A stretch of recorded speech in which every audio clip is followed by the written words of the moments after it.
Yo yo yo, what is going on, my fellow cloners? I come here to show you a mini MOC that I have built on the planet of Ando. Now if you guys don't know, Ando is a water world. 95% of the planet is water. The other 5% are islands and all of that fun stuff. So what I've built is kind of this small section of this archipelago type thing. I know I just did an archipelago MOC, but I decided to build this. This is on a 16 by 32, and if I can get this to focus. Here it is. And as you can tell from the title, it is Wreckage on Ando, and they are scavenging some, well, the 212th are scavenging some wreckage that they found from a long ago crashed ship. So we'll start off with some of the features here. Like I said, it is a 16 by 32. It is 10 bricks high plus 2 plates. And I kind of did this feature here with the water.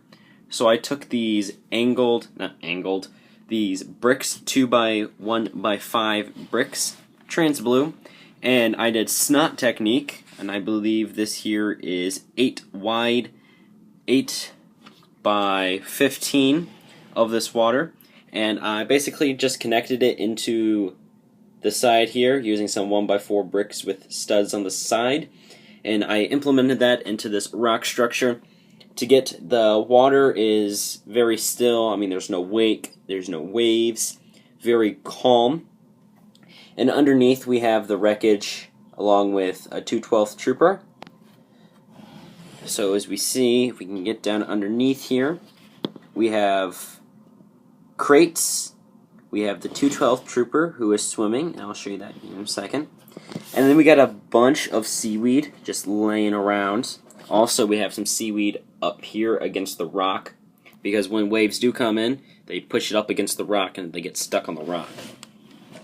Currently, like I said, there is no waves.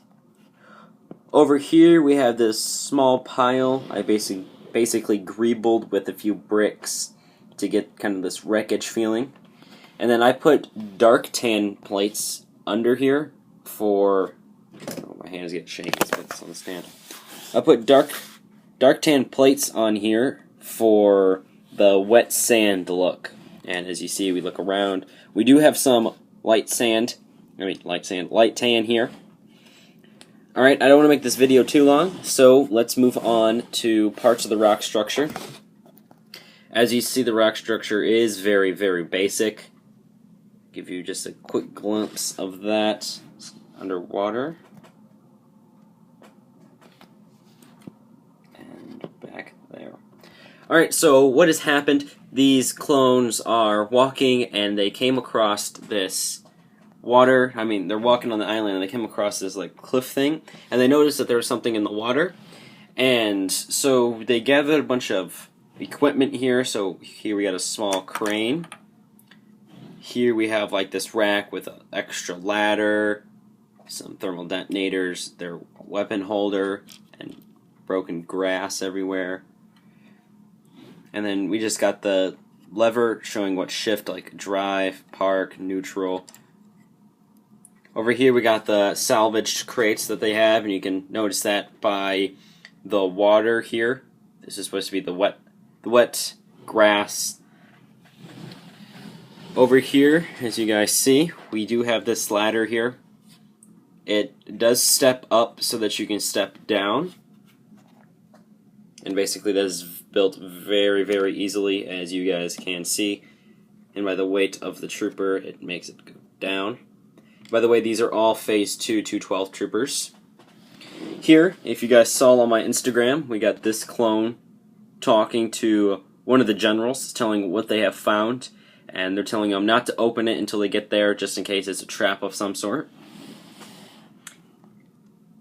Like I said, it is 10 bricks high, so here's just a quick glimpse at this brick of bricks here.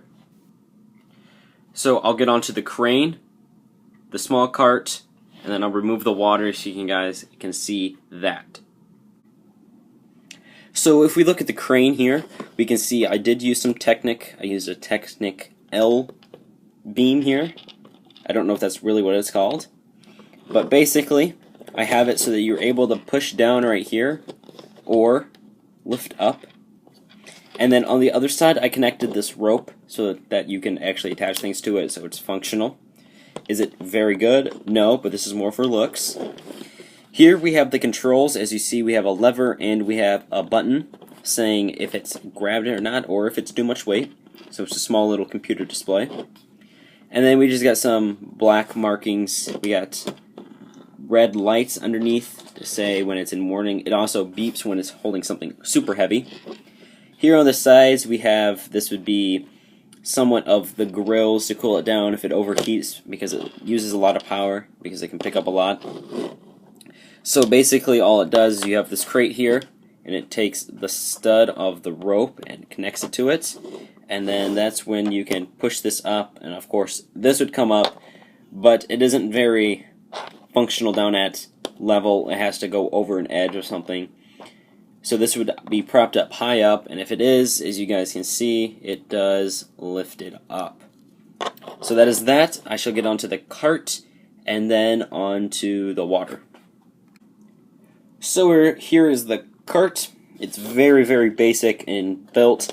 Its main structural frame here is just a gray version of one of these 3x4 jumpers, or what you get in the LEGO minifigs. Basically, connected to it is a 1x2 with a vertical clip, so you can fixate this ladder onto it. On top, we got the Republic symbol, of course, because this is the Republic, and a few small thermal detonators. Here we have positioned for their blasters, so of course we got the DC-15S and then the DC-15A. And they're all basically connected to 2x2 jumpers. And then, as I pointed out in the main part of the video, that this here is what puts it, it's like the shifter, so the transmission, if you want to call it that. And it basically sits on just a 2x2 round clear piece to make it look like the hovering effect, because, you know, things in Star Wars don't drive unless it's a turbo tank. But I shall get to the water, and then underneath the water you guys can get a better look at that. So here is the watcher.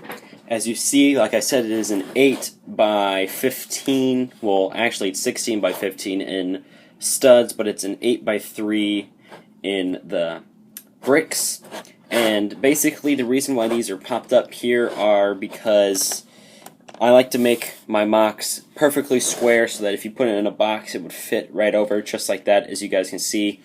And these would be sticking out, and it would bother me. That's why that crane feature on Hypori bothered me.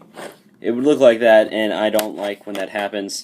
So I'd rather have it look like this and give it some depth, saying that the water actually goes down. It is fairly sturdy in the middle, but here it is very weak, and that's because it's not connected to anything. But as soon as it connects to something, it is very sturdy. Here is the water feature. I even broke this as I was trying to get it off because how sturdy it is. So here is the water underneath it. You see, like I said, we've got this small rock structure, a lot of seaweed, and then I have this clone here who is on this clear 1x1 cylindrical brick. And he's just floating, well, not floating, he's swimming to go pick up some of these crates so that the Jedi or the generals can watch. I shall put the water back on, and we should get right into the outro. So that there is my mini MOC on Ando. I hope you guys enjoyed, but before we end the video, I will go over a few updates, and I have a question for you guys that I want to be answered. So, the updates are, so today's Saturday, of course when this was being recorded, so Tuesday, I have a World War I Mini MOC coming out, and then on Thursday, I have my update video, which you guys will enjoy, and then of course, top 5. Now, onto my question. I'm going to sit you guys down, and you can answer the question right here. I'll have a poll pop up, and it's yes or no. And the question is, do you guys think I should do an outro? Like, I have an intro with music and saying what it is. Should I have an outro that has music and has my "This is Clone Production Studio" signing off, and maybe like a video suggestion or something like that? So I want you guys to answer that poll and see if I should do an outro or not. I was speculating this last night, and thought it'd be pretty cool. Also, make sure to go follow me on Instagram and Twitter to know when my videos are coming out and behind the scenes looks, so you can get a little head start on what's coming up next. But I won't leave you guys for real long, so I want you to have yourselves a very nice day, and this is Clone Production Studios, signing off.